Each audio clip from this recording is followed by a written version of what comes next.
saya ngaji surat Al-Ikhlas, persis pagi harinya saya mendapatkan kuliah teologi di mana dosen saya menyatakan Tuhan itu satu tapi pribadinya tiga. Inilah penyelenggaraan Allah. Sehingga malam harinya ada kekuatan yang mendorong saya untuk kembali ngaji. Allahu Ahad. Ini yang benar menurut suara hati saya begitu.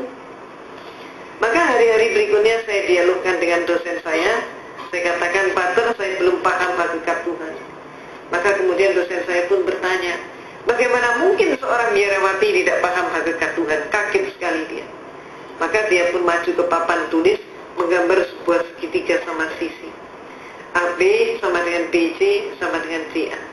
Saya ditanya, segitiga ini berapa? 1. Sisinya berapa? 3. Itulah Tuhan itu satu tapi pribadinya 3, kata dosen saya. Maka kemudian saya pun mengatakan, kalau demikian Pater, suatu saat nanti kalau dunia sudah semakin maju, ipteknya pun semakin berkembang, Tuhan itu kalau cuma 3 pribadi tidak akan mampu untuk mengurus dunia. Paling setidak-tidaknya harus mendapatkan penambahan menjadi 4 pribadi. Jawab dosen saya, tidak bisa. Saya jawab, bisa saja. Maka saya pun maju ke papan tulis, menggambar segi 4 sama sisi. Kalau dosen saya menyatakan Tuhan itu pribadinya 3, dengan menggambar segitiga, maka saya gambar segi 4 sama sisi, sah-sah saja kalau saya katakan Tuhan itu pribadinya 4. Apa kata dosen saya? Tidak boleh. Kalau tadi tidak bisa, sekarang menjadi tidak boleh. Maka kemudian saya tanya, kenapa? Jawabnya, ini dogma. Dogma adalah, belum paham dogma itu bagaimana? Dia mengatakan, Anda paham atau tidak, terima saja, telan saja, dan jangan dipertanyakan. Kalau Anda bertanya, kalau Anda ragu, hukumnya dosa. Walaupun saya sudah dijawab seperti itu, tapi malam hari ada keinginan yang demikian kuat untuk kembali mengkaji Al-Quran. Demikian terus-menerus terjadi, sehingga saya pun semakin ingin berdialog dengan dosen saya tentang masalah konsep Tuhan, tentang masalah tauhid, kalau kita menyebutnya demikian. Maka antara lain saya pernah bertanya, Pater yang buat meja ini siapa? Saya pernah bertanya begitu. Maka kemudian dosen saya nampak dia menangkap ada sesuatu yang lain di balik pertanyaan saya. Dia tidak mau menjawab, bahkan saya disuruh menjawab sendiri. Dan saya pun menjawab. Saya katakan, Pater, kalau menurut saya yang membuat meja ini pasti tukang kayu. Lalu kenapa? Pasti tanya lagi dia.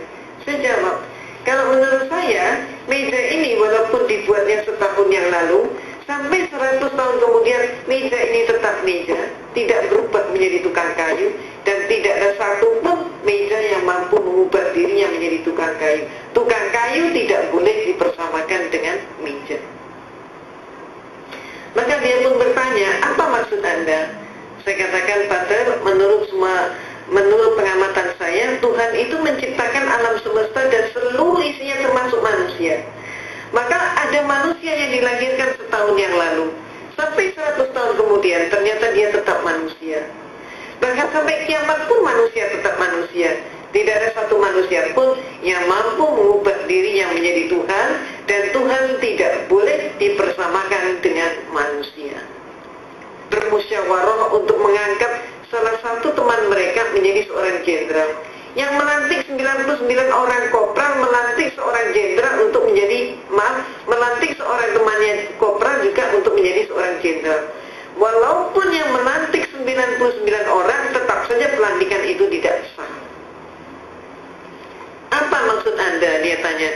Maka saya katakan, Pater, menurut pengamatan saya, Tuhan itu menciptakan alam semesta dan seluruh isinya termasuk manusia. Manusia hakikatnya sebagai hamba Tuhan. Maka kalau ada manusia melantik sesamanya manusia menjadi Tuhan, jelas pelantikan itu tidak sah. Malamnya saya ngaji lagi, terus seperti itu. Dan kemudian saya diskusi lagi, sampai pada klimaksnya saya bertanya tentang sejarah gereja. Saya katakan, Pater, menurut semua literatur yang saya pelajari dan kuliah yang saya terima, Yesus yang oleh umat Islam disebut Nabi Isa alaihissalam, ternyata Yesus itu untuk pertama kalinya dilantik menjadi seorang Tuhan Peristiwa itu baru terjadi pada tahun 325 Masehi.